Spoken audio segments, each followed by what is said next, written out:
And we are live, George. Well, good evening, everyone. Hope we're doing all right on the start of this week on this Monday. We're gonna have a chat about the WSL game against Man United, the team that play at home and play for a draw. But we'll get more into that and just some other stuff as well. I'm going to introduce you to my guest first. Paul, how are you? You was at some weird game I saw on Facebook. Yeah, I was at the National Women's National League Southwest Division 1 match between Bristol Rovers and Abingdon United. What was the score? It was 1-0 to Bristol Rovers. I just don't think we're blessed for goals at all, like this, like past weekend. So, Well, last um, week Bristol won 9-0 and Abingdon lost 9-2. So I was expecting goals, but a 1-0. 1-0 there. obviously, I know some of the guys went to watch the 0-0. I was at the Emirates for the 1-1. So Paul was at a 1-0 game. Ravi, how you doing, mate? Was you at anything as exciting as these football games? Well, no. Although I think the bar for excitement was pretty low for the games, but no, watch them both at home, and fought really hard not to fall asleep in both. Yeah, that's fine. Well done. That's a good effort. So yeah, also making a debut on the show is Amelia. How are you, mate? Hope you're good. Yeah, I'm good, mate. How are you?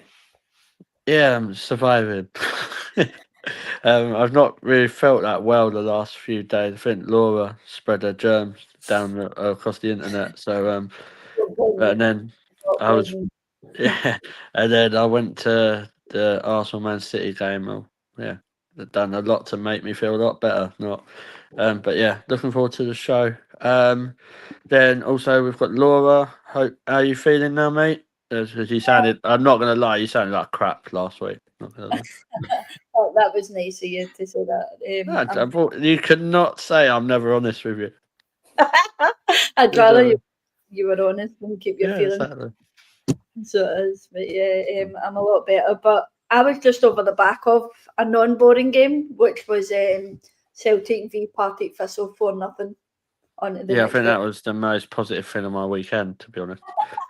I think the next part of somebody's positive life will be James's, considering his team got the first win this season. Yeah, obviously moving on to James, that massive 3 points in that relegation battle, James, wasn't it?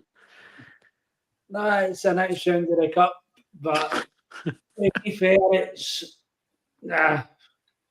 everybody thought yesterday for Arsenal was a bad result. Go and be a Rangers fan and then talk to me. Yeah, I'd rather not, mate. Thanks. Yeah, so just want to say hello to anyone in the chat so far. Is there anyone, Laura? Yeah, there's Kevin, who's obviously in Japan, 3 a.m. there. I'm not even going to try Is and it like fair play, Kevin? If you've got the show on and it's like early hours of the morning, mate, like I appreciate that because I'm not gonna lie, I host this show. Would I be doing that? No way. Not a chance. Not a chance. Obviously, Catherine's in from across the pond. Hello, Hey, Catherine. Catherine. Chris is in. Not Darren. It's the other brother, the better The brother. the real one. And yeah, that's Nice all. one, Chris. Good to have you on, Chris. We have to get you onto a show. We have to try and get you and Darren on and see who's the more intelligent Wells. See. Excuse me, sorry. The other brother is in the. Cool. So cool. We're gonna start the show. We're gonna do something a little bit different because the last couple of weeks it's not been great. We've lost a couple of well-known like legends, I would say, due to like them passing away. And it's just kind of echoing that obviously we are all here for people who want to talk to people. Like it's just so important to talk. Like mental health is quite a massive thing for me, and I know everyone on this on this show and even in the chat. So all I was saying is just remember, everyone's here. There's never going to be a time or a moment that you feel that you're so alone. So starting with that, we're going to do a tribute to Ricky Hatton at first. I grew up watching Ricky Hatton. Like, he was like an absolute legend for me in the boxing circle. Yeah, it was, when I heard the news, I was so shocked. Like, at the age he was, just, I don't know, when you grow up, you think, oh, I remember him. Ravi, I'll come to you. Obviously, with Yeah. the Ricky Hatton news, kind of, how did you feel at that time? And just don't worry, guys, we're not going to talk about this for long. Just, I think the people we're going to talk about, I think, absolutely deserve it.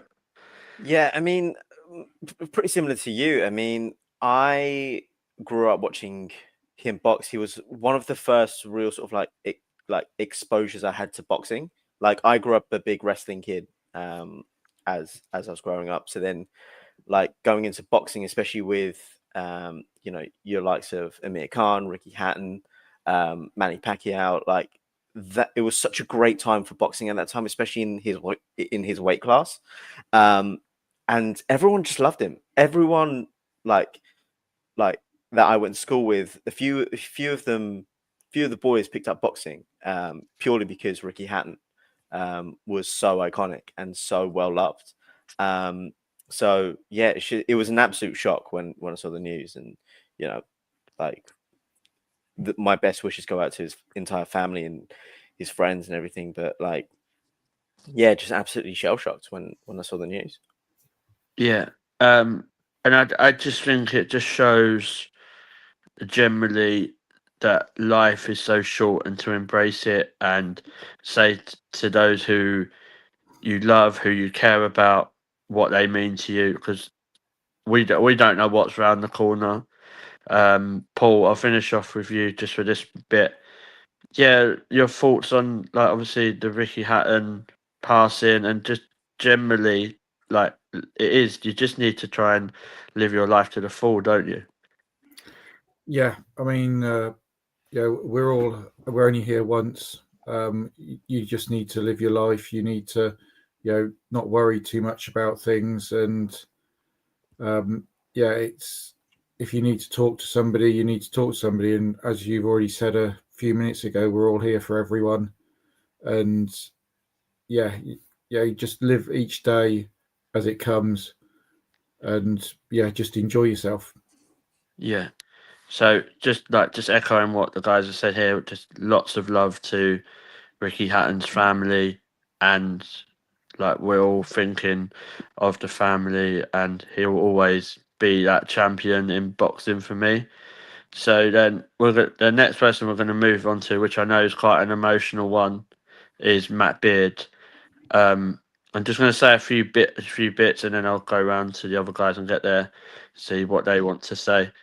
I think Matt Beard was probably one of the nicest people that you could ever have the honour to meet in the women's game. Generally, he was like a big friendly giant. The smile he had, the laugh. It was a beautiful.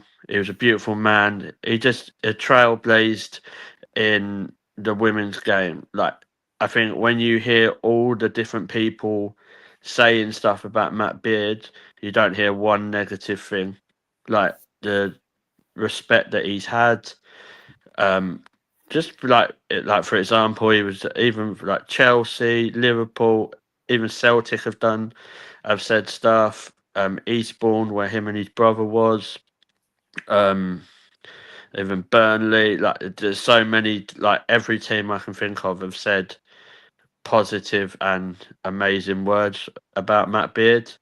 I just wanted to do that tribute to him because I think he absolutely deserves it.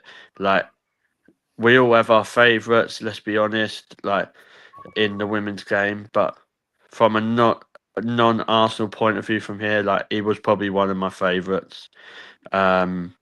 Which was because at the time I didn't really like Liverpool, so it was a bit hard. So yeah, it's just, Laura, coming to you, just your kind of thoughts on it, and obviously the respect he deserves, isn't it? Yeah, I think that one hit hard at the weekend. It not even just even any players that had played under Matt. It genuinely hit me this weekend as well. I don't know if any of the other panel feel the same. Like when you hear that kind of news, and of course the circumstances that it happened in, no one could ever feel like they could never reach out to anyone. And as George touched on, don't ever feel like there's never a place for you because there always is. And of course, then seeing Olivia Smith the way she was and the way it's hit hard, and yeah, I think that loss was a tough one for everyone yesterday across the WSL, and you could feel it. I was at home and I could feel it. I don't know. Again, I don't know how anybody else feels, but I genuinely feel like that loss hit people more than anyone could ever recognise. But yeah, my thoughts are out to Matt's young family, of course his wife Debbie and his two young kids, and anyone who genuinely was around Matt. Yeah, out of any of our managers at Arsenal or any other managers of any other team that I support, Matt Beard was always one that I always enjoyed listening to, especially in the women's game. He was such a pioneer for the women's game. And yeah, sad loss, and rest in peace to Matt. Yeah. And Amelia, just to kind of get your opinions and views on Matt Beard, it's a massive, massive loss to the women's game, but just generally to life, it's just a massive loss, isn't it? Yeah, it's terribly sad, and I think in the stadium yesterday you could really feel kind of how much it's affected everybody, not just the players on the pitch, but the wider footballing community as well. I think I watched the game back again as well when I got home, and I could see that before in the pre-match coverage how it had affected the likes of Farrah Williams and Alex Scott as well. So I think it's just one of them things that it's taken out the whole footballing community and the whole footballing world. It's kind of stopped everyone for a minute and made everyone realise how precious life is. And I think, yeah, just to echo what you guys have said, he was such a pioneer for the game. And I think as a little girl growing up, wanting to play football and wanting to be a footballer and having all these dreams and ambitions, Matt Beard is the kind of guy that made all them things a reality for so many people. So, yeah, it's really, really sad and so sorry for his family and all the people that know him so well. But obviously for the whole footballing community, just a really sad moment. Yeah. Guys, we could do a whole show dedicated to about Matt Beard, but I'm going to wrap it up there.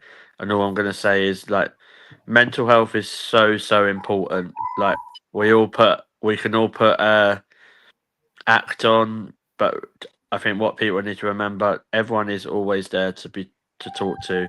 We're only a message away, a train journey away, even a phone call away. But always don't ever feel like you're on your own. And that is the message from the channel. This channel is always here for everyone and anyone. We might focus on Arsenal women football, but as people, we are here for everyone. So yeah, we'll go on to the game. So we'll talk about the Man United 0, Arsenal 0. James, I'll start with you. What was your thoughts going into the game? Obviously, we see the lineup. Generally, did you think before that Man United were going to be that defensive? No, I mean, I wasn't expecting either team, to be honest here, to be defensive. I think, looking at our lineup, you could tell there was an idea that we were going to try and be an attacking team, putting the two up in the form of Russo and Stina. But before the game, very optimistic.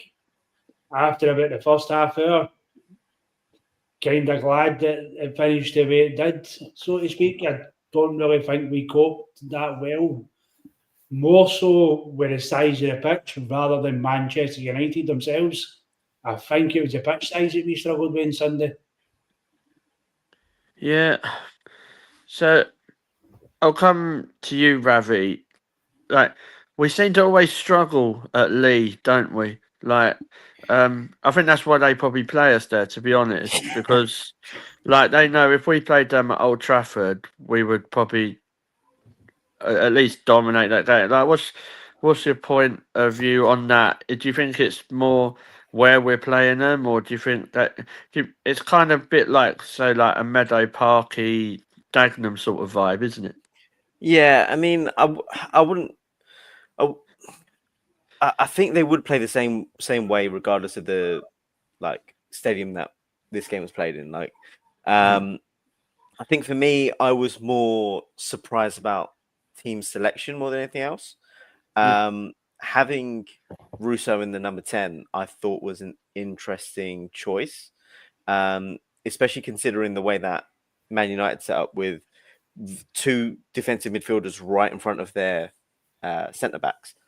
I just there was no way of us breaking down the middle with basically a 4-person block in there, and I think Russo really struggled to find some space, and I think she can offer a lot more in terms of work rate up front when she's leading the line. So it seems an interesting choice, and I do think we left it a bit late to like try and remedy that a little bit. I know Marnham came on about 25 minutes ago, but like I'd say it's more team selection and the way that we try to operate as opposed to the pitch and the size of it itself. Yeah. Just doing a couple of hellos. Detroit Guna Ryan, hope you're doing well, mate. Hope to see you in October. And then, funny enough, they're like buses. There's another Ryan. Ryan Fletcher, hope you're doing well, mate. Definitely go and obviously follow and subscribe to Ryan's channel as well. He does some really good watch-alongs. So, last couple ones I've done, I don't think we've won, so I've not really gone on many since then. Or we've won, but in extra time. But yeah, and Darren, good to have you on, mate. Yeah, Amelia, I'm going to come to you. So, not putting you on the spot or nothing. So we saw Russo, obviously, like Ravi said, in that number 10, but Stina started. What's your thoughts on that? Me personally, I'd rather see Russo in that number 9, and then if you need to change it, you can bring Stina on. What do you think they work well together, or yeah? What are you thinking?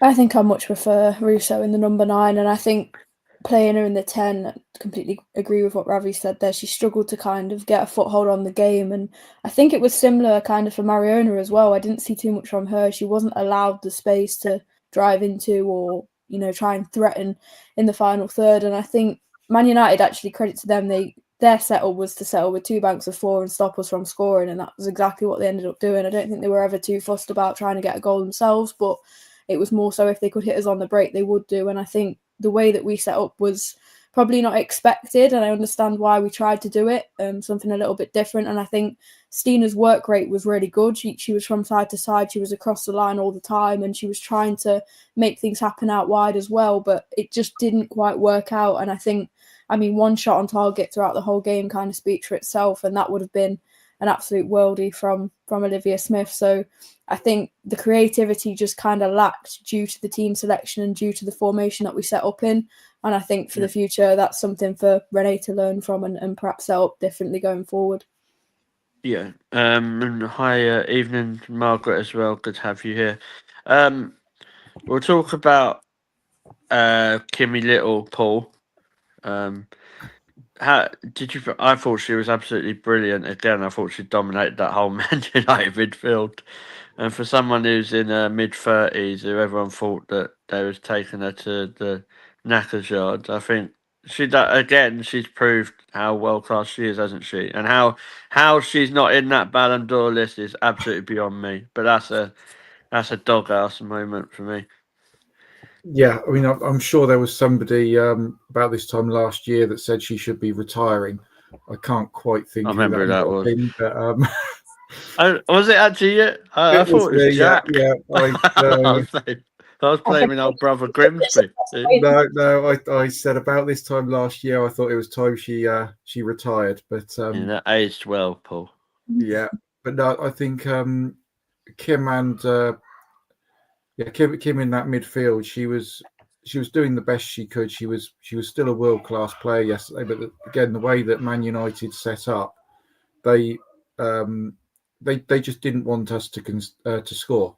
They were literally from the first minute playing for that 0-0 draw, and as much as the likes of Kim and Mariona in the middle there were trying to get forward, they were just blocking everything that we were doing. I mean, we had we just said only one shot on target, which literally says it all. But I think Kim seems to have found this new lease of life sort of towards the end of last season, and it's carried on into this season. Maybe winning the Champions League has given her another meaning for let's do one more season and get back-to-back wins. She's just interested in winning the treble, so that's what it is. Quadruple. Yeah, no, I'm not really. I suppose the cup in China or wherever it's going to be on the Subway, I'm not really bothered about. Laura, I'm going to come to you. So this is, I've seen a bit of it online. So there's your start of it. So we'll talk about Mariona. How do you think she done yesterday? Because I know there is a lot of talk and there's been a bit of criticism about Mario, like saying she doesn't seem to be the player she was like last season. But is that more because she's kind of having to do that ugly work that people don't really notice as much, where she's sitting that little bit deeper? Yeah, I noticed that yesterday. She was sitting a lot deeper, more in a defensive role than she was obviously going forward. But I don't like her there. I really don't. I don't like her in that position. But again, is it maybe something Renee is trying to work out? But I think we get the best out of her when we just allow her to roam free on the pitch wherever she wants to be. Yeah, she hasn't kicked off at all this season. I don't know what's maybe underlying there, but I'm hoping in the next couple of games she kicks back up and becomes the Mario that we're used to seeing again. But I don't want her being in that deeper role. I'd rather she was further up, which meant, of course, I think the whole thing with that is Leslie Russo pushed into her position, which then pushed Mariona backwards. And I don't think we should have Alessia Russo and Stina Blackstenius on the same pitch at the same time going forward, because for me it just doesn't work. It was very, very clear yesterday that for me Stina is a superstar coming off the bench, and we get the best out of Stina when we have that. So yeah, I don't think Mariona should be sitting that far back. Yeah. Ravi, with Mario, do you think playing her in that sort of position, in that formation, do you think it's detrimental to her attacking play? Because it's kind of like they're expecting her to play with the handbrakes on, but she still needs to focus on that defensive responsibility that she has when you're playing at 8. Yeah. I mean, I think with Mariona, she's so good at everything that it's almost just like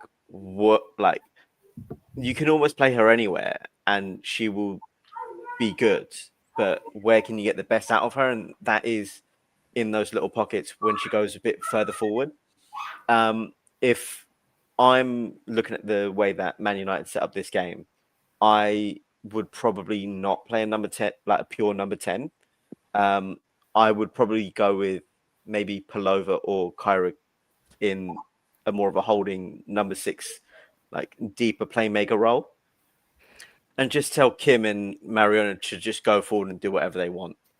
Man United didn't really seem interested in attacking whatsoever yesterday, apart from on counterattacks and using Mallard as much as possible. But I I just think if you're going to go up against two holding midfielders like that are just happy to sit there and intercept and break up play and do whatever they need to do, just outnumber them in midfield completely with three very good technical players. And I don't think we did that at all yesterday. Even with Marnham coming on, she's not super technical on the ball to get past two holding midfielders, which is why I'll probably go with Kim and Mariona just a little bit further forward with a deeper play behind them, just so that they can do what they do best. Yeah, do you, like, obviously sticking with you, Ravi, do you think they could have a formation? I know this would probably leave us quite open, but could you see it not working, having Mariona and Palova as playing as like sort of more like two number 10s instead of the way it's going? Because we're not seeing the best of Mario. Like, well, I'm not saying she's playing rubbish. I just think we're missing out on the world class. As a number 10, Mariona is absolutely world class. Like, let's not get that twisted. But I think Victoria Palova is very, very good as well. So, could that work, or is that too defensively open? I don't think it's defensively open. In all honesty, I think with 90% of teams we will face, we will be the overwhelming favourites going into that game. I think, looking at the league, only Chelsea really are contenders for like the championship along with us. When it comes to the Champions League, we are, like, just to remind everyone in case anyone forgot, we are the holders of the Champions League. And you know, we should go into this. What was that, Laura? Can you say that again? Yeah, just in case my microphone cut out as well. Like, I just want to reiterate this: Arsenal are the holders of the Champions League. So good evening, Gav. I'll go for the hat trick if you want me to. Yeah, go on. Arsenal are the holders of the Champions League. Good evening, Gav. Just in case you're watching. We should go into this new campaign absolutely on top of the world, and I don't think there's many teams that can really challenge us going like toe to toe with us very well. And so I think we should be going in as favourites to most games. And I think playing Kim and Mariona as almost like holding midfielders is an attacking way of having a double pivot. But then I think if you're just like, it just feels like a bit of a waste of like their talents. I know Kim is aging out a little bit, and she can play a little bit deeper, but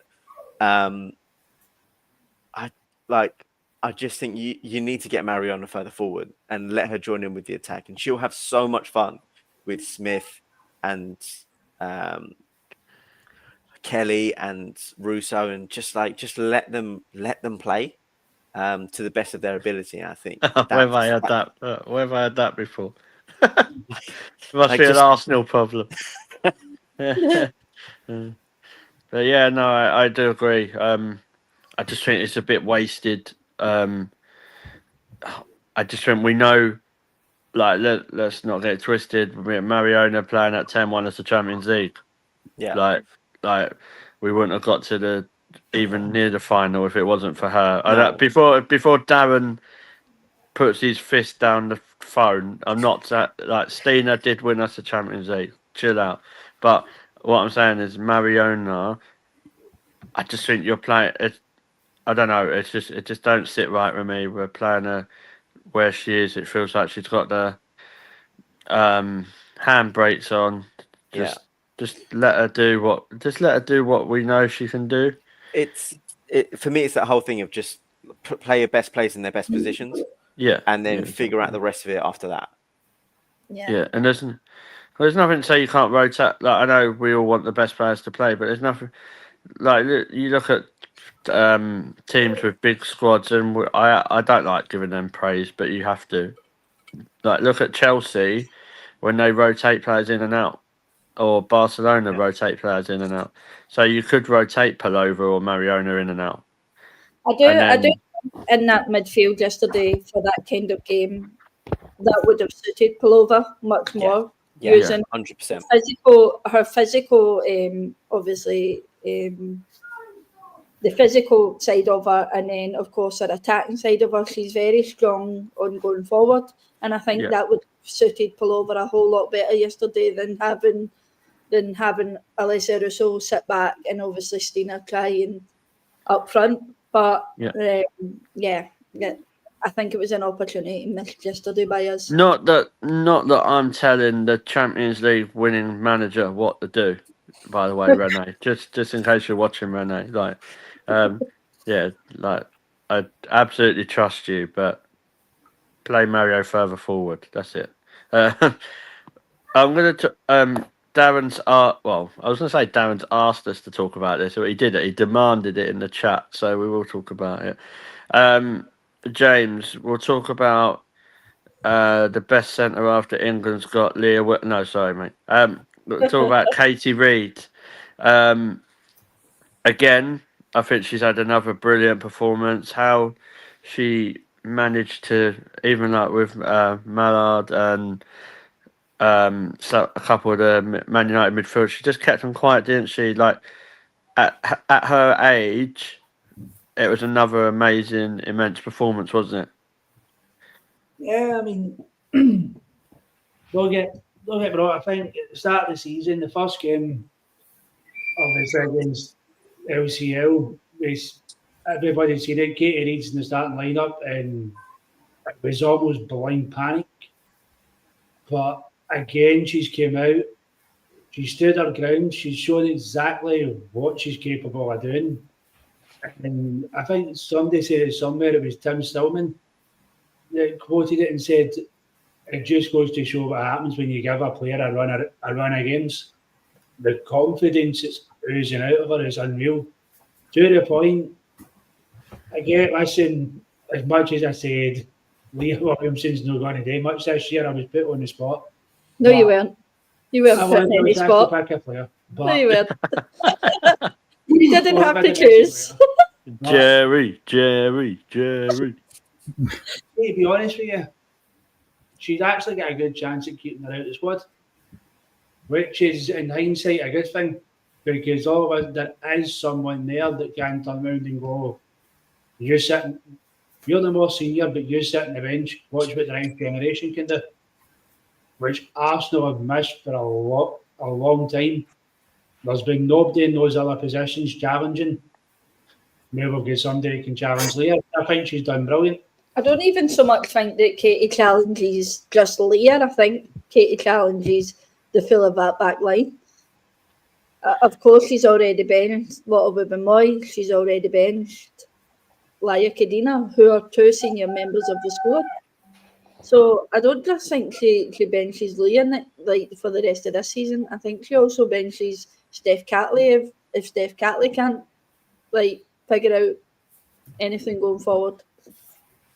Yeah. Right, just trying to deal with what James has said. So Katie Reid could put Leah Williamson on the bench, right? Yeah. Amelia, I'm gonna come to you. I need some sense spoke.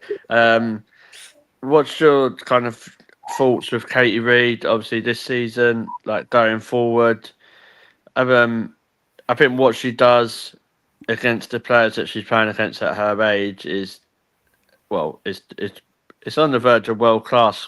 And I'm not saying she is world class. What I'm saying is what she's doing at her age is world class. Yeah, the two games I've watched her playing live this season have been yesterday with Man United and having to deal with Mallard, and the first game of the season having to deal with Aslani and Isabel Goodwin. And I think those matchups have been really difficult. They're not for any centre-half. They're all very difficult players to play against. They've got pace, they've got power, they're big and strong. They will try and get in behind you. And it feels like every time she's had to come up against a threat, she's just kind of like, oh, well, it's just it's fine. It's just another game. I'll crack on. I'm fine. I'll deal with it. And I think as well, I am going to give credit to Steph Catley alongside her, because I think there's a leadership qualities there in Steph Catley to constantly communicate with her. And I think I saw it yesterday a lot.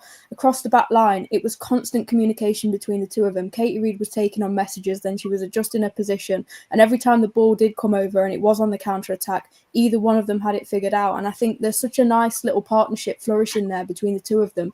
Obviously, we saw last season we had Steph Catley and Leah Williamson throughout the end of the Champions League campaign, and everyone gave so much credit to how well they played together in that final. And I think, again, now we've got this sort of secondary partnership in Katie Reid and Steph Catley where it's starting to feel a lot more comfortable. I think it's always going to take time when you put people in that don't always play together. They don't play together week in, week out. But slowly but surely, we're seeing this kind of nice little partnership blossom between the two of them, and they look comfortable together. They look like they get along well. They look like they know each other's playing styles. When one goes slightly further forward, the other one will drop back and cover for them, and it's exactly what you want from your centre halves. But for Katie Reid to be doing things like that at such a young age, it's incredible to see, and I don't think she'll be far off a senior England call-up either. I'll throw that out there. Yeah, that's what we like to hear. Sticking with you, Amelia, where do you think, obviously we'll talk about like what James said, where do you think that leaves? What do you think happens with Katie Reid when Leah Williamson is actually back? Do you see it like them rotating with each other, or do you think Steph Catley could be at risk? Like, what do you think with? Because I can't see if you get a fully fit Leah Williamson leaving her on the bench. Yeah, it's a difficult one because I think as it stands, it's kind of like, who do you drop out of them two? Because I wouldn't want to, like I've just said there, I wouldn't really want to halt the partnership that they've got at the minute with Steph Catley and Katie Reid. I feel like if you take one of the players out of that, then you're kind of starting from scratch again, unless you're taking Katie Reid out and putting Leah Williamson back in. But then that's kind of, is that fair on Katie Reid on how she's played and how well she's done? So I think it's a proper headache for Rennie. Obviously, it's a positive headache to have. Everyone wants to have three centre-halves that are performing really well and doing so well for the team. But it's a really difficult kind of conundrum because you don't expect Leah Williamson to be kept out of the team. But then equally, when she does slot back in, is she going to be up to full fitness? Is she going to be able to play 90 minutes of a match? Is she going to need to be eased in and play maybe 30 minutes here, a half here and there? So Katie Reid might actually stay in the team for longer than we think and have more of a shot for longer than we think. But if she keeps performing at the level she's at, then it's going to be really difficult for Leah Williamson to walk back in. Yeah. I didn't know if, I don't know, I'm not expecting them to do it, but could you ever see three at the back? And then you have Reid, Williamson, and Catley play, but I don't know. I just don't get that impression that Renee would probably do that. I feel like Emily Fox and Katie McCabe could definitely play as wing backs though, and I feel like they've both got that kind of attack-minded mentality of they both like to get forward, they both like to link up in the final third, they both like to join in with the attack. So maybe there is a world where we could play sort of three solid centre halves and then allow that freedom for Emily Fox and Katie McCabe to get higher up the pitch. But it's again, it's another headache and another discussion to have. Yeah, it's nice, like you say, it's a nice kind of problem to have. I'll go to you, Paul. On the whole, obviously, we're talking about Katie Reid. Do you agree with the other guys? Because I do agree with Amelia, actually. I think if Williamson when she does come back, it is quite unfair just to drop Katie Reid, and that could really, really knock her confidence. Yeah, definitely. I mean, the partnerships she's built up with Steph over the last few games seems to be working really well. The connection they've built up and the way they play together just seems to work really well. And don't forget, I mean, Katie Reid did manage to keep Laura Weinreuter out of the team last season as well at right back. So she's done it once. She could quite easily do it again. But the wealth of experience we've got in that back line is only going to help Katie grow as a player. Yeah. You look at, you got Emily Fox, won everything with America. You got Leah Williamson, double European Championship winner with England.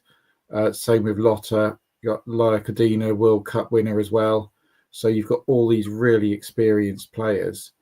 and obviously not forgetting the European champions as well domestically. But it's only going to help Katie grow. I mean, she's already been called up to the England under-23s last year for a couple of games that I went to see her play. And then you look at the likes of Michelle getting called up to the full England squad with what she was doing, and it's not going to be long before Katie Reid is going to be there representing her country at national level. Yeah. Just a point that Kev has made, Ravi, in the chat, saying about we don't want to overwork an 18-year-old as well. That is a fair point as well. So it's kind of finding that balance, isn't it? That you find she doesn't get overworked, but then you don't knock her confidence because she thinks, oh, as soon as Leah's back, she just gets dropped. Yeah, I mean, I think how often have we seen in both the men's and women's team of a senior player coming back into the team too quickly and re-injuring themselves and not being their best self? I think the biggest compliment that you can give to Katie Reid right now, we don't miss Leah Williamson in the team. Like, she's playing that well. And for her to do it at that age, completely incredible. And there is a reason that out of the two 18-year-olds in the team of Michelle Ajamang and Katie Reid, one went on loan to get minutes week in, week out, and the other was basically kept as a rotational option in the squad. So I think, when Leah comes back, she will probably walk right back into the starting 11. And I don't think that's necessarily a problem, but I think it is a problem if she's rushed back. So, give her the time to heal up to 100%. Katie is playing well. Let her flourish. And if you then need to rest Steph Catley, then Katie, we can play a game or two on the left-hand side with Leah babysitting her on that end. So you do have options. And I think we're blessed that we've been able to produce another world-class, but potential world-class player. And yeah, you want them to play, but I think it's an old quote from Arsene Wenger that said, if you're going to play a young centre-back, you will drop points, you will concede goals, but they will become a better player because of it. And I think you just need to pick the times and places where she can have those learning curves. Like she did that against London City Lionesses when she conceded the penalty and then went on to have a great game. Yeah. And Arsene Wenger kind of knew what he was talking about, didn't he? Yeah, cool. We'll go around and get your player of the match. James, I'll start with you. Katie Reid. Genuinely, I think Right, she was surprised. I thought the Man U keeper got it. Cool, nice one. Amelia? Yeah, I think there's going to be a bit of a theme here, but Katie Reid as well. Just think she was so solid and, yeah, growing into her role really well. Really, really pleased with the performance. Cool, nice one. Paul? Yeah, definitely a theme going here. It's got to be Katie. She was just solid at the back. What, McCabe? Yeah, I think you've been Katie Reid covered for me a few times. Yeah. She did. Yeah, when Katie McCabe got forward and was left out of position a couple of times, yeah, Katie Reid was just straight over there covering.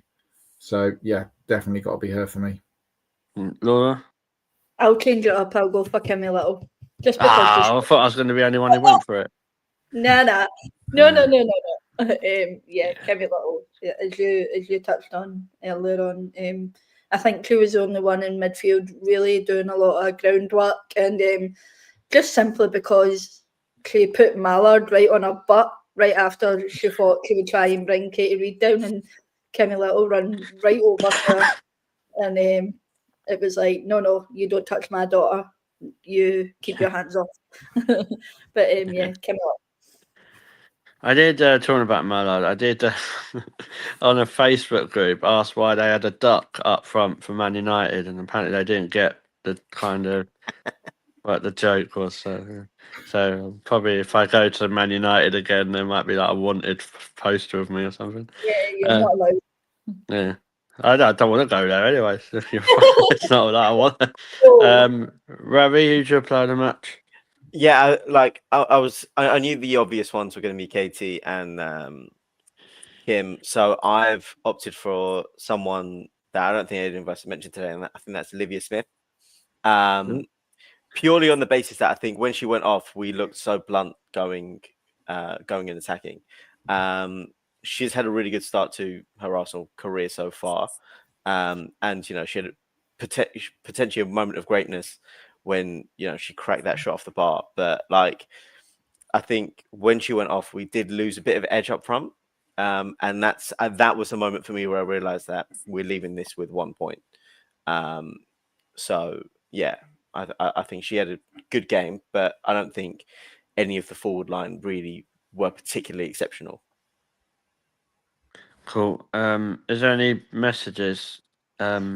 of course there is. So Darren has said, I'll break the Christina, only one offside equals world class.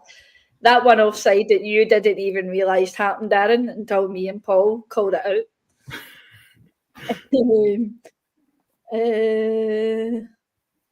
Obviously, Kevin has said that Kate Reid has gone on his new shirt whenever he's back. Also, Darren said he's killed his living in a Stina Wonderland. Of course he is, because that's all he ever does. Yeah, that's really cool. all the comments.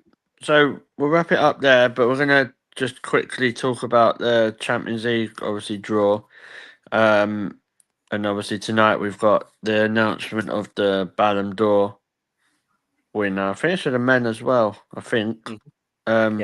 So I did laugh. I know this is not to do with women's football, but I did see that Arsenal had someone in 15th place by the name of Victor Gyökeres. He's not even really played for Arsenal, so and he's still in the Ballon d'Or. So, but yeah, hopefully. So good luck to our girls. Hopefully, quickly go around prediction. Amelia, who do you think is going to win the Ballon d'Or? Alessia Russo. Come on. Yeah. Paul. Yeah, it's got to be Alessia. Played absolutely outstandingly over the last year or so. James. I'm going to say Mariona purely because they want to be an Arsenal person that wins it, but I think it's got to be a Spaniard that'll win it. Laura. I'm going to say Leah Williamson because I noticed that she's in the top 10 and it's just to piss my husband off because he doesn't like it. So, yeah, I'll say Leah Williamson. Ravi? I think, I hope it's an Arsenal player. I hope it's Russo. I do think they'll just give it to Alexia Putellas again. But that's just the Ballon d'Or being Ballon d'Or, I guess. Yeah, I'm just saying you won't get any corruptness going on in them things, would you at all? I'm going to go Chloe Kelly. I'm just going to go Chloe Kelly. Because I think that what it is, obviously, the way she came back, like she's built in the fire of Man City, it was all over, and then come back, won the Champions League, won the Euros. It's a Hollywood movie already. Like, it's got to be. I don't know who will play Chloe Kelly. We can have that for another show. Prediction too. Like if you had to predict who could play Chloe Kelly in a Hollywood movie, I don't know. I was more going for Catherine Tate. That's more the way I was going. So, right. So we'll talk about the group stage. Amelia, I'm going to start with you. Are you happy with because obviously it's a different format, isn't it, this season? But are you happy with the teams that we've got? Like I think we've got Bayern Munich, Real Madrid, and Lyon. So I was more trying to avoid Barcelona. Would you in that boat? Yeah, I mean, I think to be honest, it should be us that's kind of that team that people are feared playing because we are the holders of it. I'll say it again, but we are now that team that everyone's we've got the target on our back. So whoever we draw, it's kind of like, okay, well, they're our fixtures, that's fine. But it should be the people that are coming up against us that have kind of got the fear in them and are looking at it going, oh, I don't want to play Arsenal. So yeah, of course, it's always great to avoid Barcelona, but the way their team's kind of fell apart a little bit in the last couple of months. I'm probably not fearing them as much this time around as what I was in previous seasons. But yeah, some really exciting games and another trip to Lisbon, which I'm sure will go down really well with our fan base. Yeah. I did say to someone earlier when I was only in Lisbon in May, come on, give me a bit more time. But no, looking forward to it. Paul, like we say, we avoided Barcelona. We'd hate to be a Chelsea fan, wouldn't we? But yeah, good old Alex Scott, I tell you. Yeah, like I say, avoid Barcelona. Obviously, we're one of the favourites to go on and win it. We're in pot one as the holders of the Champions League. So yeah, I was sort of hoping we might get Roma in get to play them. I wonder why. Do you want to share with the group why? Why would you like us to play against Roma again? Well, I'm actually tempted to go and buy tickets to that other ground, but go in the away section. Well, Tottenham ain't in the Champions League, are I don't think I even know what it is, do they? they? But yeah, other than that, I'm really happy with the draw. Just to give people that are new to the show, like Amelia and other people, Paul is a really, really big fan of Italian food. No, he's not. He's a big fan of Katrina Mother-Cool, so that's why. Laura, obviously, I think the draw was kind of quite nice to us, wasn't it? Really, like I think you look at the teams that we've got to play, and they're all winnable games, aren't they? Yeah, I mean, Leon were battered. We've swiped them aside many times as of now. Obviously, just trying to think on who else we've got. So we've got Leon, Bayern Munich, Right. Real Madrid, a Belgian team that you're going to do really well to pronounce, and the team that Jill Roord signed for, and it's just gone Twente, yeah. 20. I obviously watched last season with Celtic women. Yeah. Playing against them weren't anything special. I think Celtic women let that kind of slip that they could have got something out of them. Real Madrid also as well went up against Celtic in the early stages, really struggled, and then of course came to us. We allowed them to win the first leg, and then we just absolutely battered them after that. Sorry, my dog's just spazzing out at the moment. I don't know what's wrong with. That's right. Swiped them aside, and then of course, yeah, as I said, we had Leon. We swiped them aside, and then I don't see why we can't get past that stage at all. No, I was quite happy with it. Ravi, coming to you. Do you think it's going to be much? I think obviously we know there'll be a difference because we're playing these games at Meadow Park.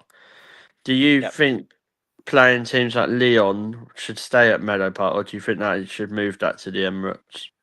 I think it was really hard for the club to fill out and use a lot of the Emirates for the Champions League games last year. And I think having I think a lot of the time we had only 5, 6, 7,000 people at the Emirates, which I know is more than the capacity of Meadow Park, but I think the club would rather a packed out Meadow Park than the Emirates at 30% full. And I completely agree with that, in all honesty. It's really difficult, especially in the winter months as well, to justify midweek games. And you see that when even the men's cup games, when we've got a lower league team midweek at home, and you barely see 30,000 people there. So I think it's the right decision to have these all at Meadow Park. I don't know how the players will fare back at Meadow Park after not really playing there anymore. Yeah. Obviously, it's still spiritual home, and a lot of the players still have played there. But I think they're kind of used to the Emirates now. which is the rightful home that they should be playing in. But I've got no objections to these being at Meadow Park. Yeah, I just wondered if they could have moved the Lyon game, just because obviously Munich are playing us at the Allianz. Yeah, in the group maybe. stage. Obviously, the other games I completely agree. Keep them at Meadow Park, but that Lyon game, it's the semi-final. It's the last year's semi-final. Really, I just wondered if they could, but then this is just me thinking out loud. They could have really saved face, because a lot of people had a go at them last season with the Bayern Munich game, with the Carabao Cup game. If they was to say like, oh well, we're going to move the Arsenal Lyon game from Meadow Park to the Emirates, I think they'd make a lot of people look very, very silly that have said that they don't really care about the women's team. I don't know what you guys think about that. Yeah, I mean, I think the whole rescheduling because the Carabao Cup against Palace was, I think it was the one situation of events that could have actually made that happen. And it needed like 7 things, to happen in this very specific order for that situation to happen. So I think it was bad luck more than anything else. But yeah, I Lyon would be the only one that I would say probably deserves to be at the Emirates. But I think it probably would be, had they, 1, not announced that all of them are going to be at Meadow Park, and 2, I think if it wasn't the first Champions League game, I think it's too short notice from the draw to actually build up a crowd for a midweek game, because I think even on the weekends when people are coming into the Emirates for the women's games, a lot of people come from outside of London to get to the Emirates. Yeah, no, I agree with that. And I think they didn't get if we had a later kickoff time, I think we would, for that Lyon game last season, I think we would have probably had nearly a sellout. But once again, what do we know? These fixture times, they know what they're doing, don't they? James, kind of, what's your point? Your views on what we've just spoke about with the Champions League draw, and how would you feel like with the Lyon game being at Meadow Park? Yeah, I mean, I understand the logistics behind it. As Ravi said, it's get a better chance to sell it. We'll get a better chance, as you'd call, home advantage in terms of the crowd. My only disappointment is the simple fact it's back to the smaller pitch, it's back to the smaller ground. After so much work, and as we said, like the last year, Bayern Munich game, the massive crack up, and that getting moved there. But as you said, the logistics of it, saying it, put all the games at Meadow Park, there can be no complaints, unless Bournemouth would all of a sudden, for their miracles or somewhere, qualify for a cup. With no panic over a clash. So I get why it's all there, but I would have liked to have seen the game played at the Emirates, purely from the perspective of, again, it's a big stadium, and try and push for that bigger crowd. Yeah, it's going to be hard. It's not going to be a 40,000, 50,000 crowd, but as you said, we were pushing 7, sometimes nearly 8,000 last year. Why not try and build on that? But when finances are involved, Arsenal love to save a pretty penny. Yeah, cool. What we're going to do, we're going to wrap it up there, because then people can find out who won the Ballon d'Or. Before we go, a lovely wee photo for everyone to see, and it's nice to see that Victor Gyökeres is there supporting our girls. And of course, Emily Fox never get the memo, so it's a nice picture of the girls on the red at the Ballon d'Or. Nice. Everyone else is in black. Emily Fox has opted for red. Typical American. They probably all look like the Ashburton Army, to be fair. that is obviously Leah Williamson, Mariona Caldente, Alessia Russo, Steph Catley, Daphne Van Domsler, Chloe Kelly, Emily Fox, and the chauffeur Victor Gyökeres. He does look like he's just driven the limo there, and he's like escorted them to the red carpet. Yeah. Next Bond, I think, Victor Gyökeres. Looks like he's contending for Bond. Yeah. Yeah, Could be the you next never one. know. The name's Gyökeres, Victor Gyökeres. I would say 007, but that's more Benjamin Sesko at the minute, so because he ain't scored in 7. So, yeah. So thank you guys for a great show. Amelia, brilliant debut. You've been absolutely amazing. Thank you. No, thank you for having me. Really appreciate it. Yeah, no. Hopefully you'll come again and we ain't scared you off.